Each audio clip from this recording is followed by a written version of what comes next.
Ya kita belajar bareng yuk. Jadi ada yang nanya, Mas izin tanya, gimana cara mengatasi ID React yang berubah-ubah terus saat automation testing? Soalnya saya biasa pakai Cypress sama Selenium dengan cara copy expect, tapi hasil expect-nya justru pakai ID React yang dinamis.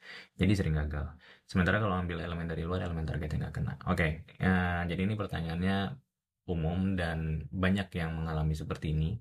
Apalagi buat testing modern yang ketika UI dibangun pakai React atau framework front-end lain menggunakan ID atau atribut yang dinamis. Nah, coba kita bahas. Masalahnya itu di mana? Masalahnya itu framework-framework seperti React, Vue, atau Angular itu sering menghasilkan ID dinamis untuk elemen HTML ya. Misalkan contoh, ID sama dengan dalam tanda kutip React strip XYZ, strip ABC gitu ya. Nah, ini kan bukan bug, tapi cara mereka ngejamin unik. Jadi kalau misalkan kita mengandalkan expect atau selector yang bergantung sama ID dinamis, tesnya kita tuh akan gampang gagal karena ID-nya itu bisa berubah setiap ada build-nya gitu.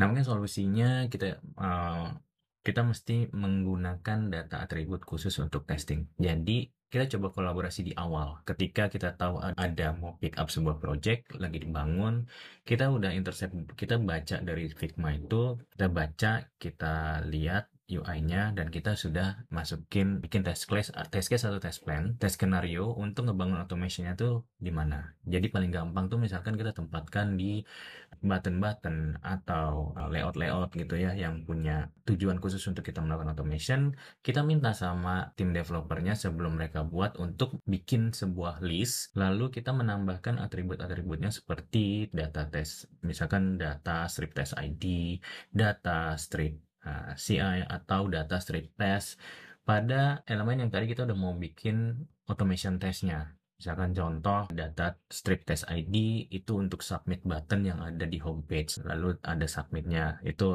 sintaksnya HTML gitu ya. Nggak mesti semua, jadi dari list itu juga kita perlu bikin prioritisasi dulu P0, P1, P2. Jadi nggak semuanya dikerjain, dan developer juga nggak keberatan untuk melihat data test ID yang terlalu banyak. Jadi sedikit-sedikit yang menurut kita paling kritikal atau yang paling sering fail itu kita jadiin prioritas pertama aja untuk bikin data test ID gitu ya. Ini tuh bisa stabil, bisa readable juga dan nggak akan berubah seperti ID dinamis gitu ya. Jadi ini solusi kalau misalkan kita bisa start di awal gitu. Nah, kalau misalkan developer itu nolak untuk minta bikin data test ID karena misalkan tadi UI-nya udah jadi semua dan mereka lagi pick up project yang lain, maka ya selain menunggu dan bilang ke next version untuk disisipin, mungkin kita bisa secara internal kita coba pakai alternatif yang lain. Kayak misalkan kita yang pertama tuh menggunakan CSS selector yang lebih stabil. Cari kelas atau struktur yang nggak berubah-berubah. Misalkan c.get button submit click gitu. Jadi di get dulu button submit. Terus hindarin kelas random ya. Jadi kayak misalkan CSS strip 1x, 2x, 3f atau scmin, acbd dan lain-lain lah yang benar-benar random lah. Itu hindarin, diambil. Kita juga bisa yang kedua menggunakan teks yang unik. Tadi udah dibahas juga ya, kayak misalkan di setiap button tuh ada submit, ada back gitu ya. Nah, itu bisa dicoba di c.content submit atau back.click gitu.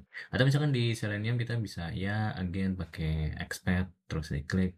Tapi menurut gua expect itu alternatif terakhir ya. Jadi kalau misalkan benar-benar mentok baru deh pakai expand. Kemudian yang ketiga mungkin bisa menggunakan posisi yang relatif plus ancestornya gitu. Jadi nggak usah dari root. Misalkan kita get dulu formnya, lalu bisa find buttonnya tipenya apa, lalu diklik gitu. Mungkin ini lebih fleksibel daripada expectnya penuh dari root gitu. Kemudian bisa juga bikin selector file selector.js untuk selektor mapping, misalkan login email, input name sama dengan email, login submit, button type sama dengan submit. Jadi itu untuk selektornya. Penggunaannya nanti tinggal c.get login submit lalu kita klik.